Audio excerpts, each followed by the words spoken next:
Wow, it's that time of the year again when we celebrate the birth of our Lord Jesus Christ, as it is celebrated all over the world, and the Igbos are not left behind. So how do we celebrate it in Igbo land?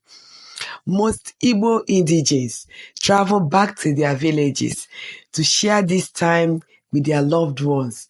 And when they get there, there's a whole lot of activities lined up, either for wedding, either for launching of one thing or the other. And again, they visit family members bearing gifts.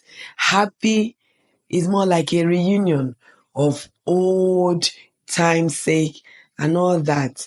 Then the young girls, the tie wrapper, they have a way of tying it to celebrate and dance.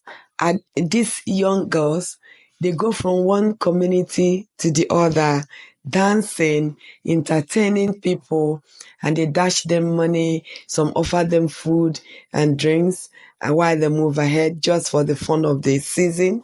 Then the young boys, you see them wearing epo, is a mask, okay?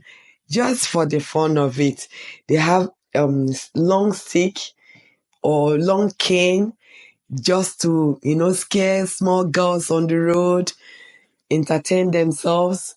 They also dash them money and food and drinks.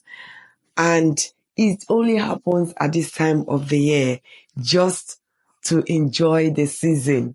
Yes, at Choma Language School, we remind you of your roots, we remind you of all this, and we teach you all the things that you have forgotten or you may not even have come across as an Igbo child. So it is Merry Christmas from us in Choma Language School.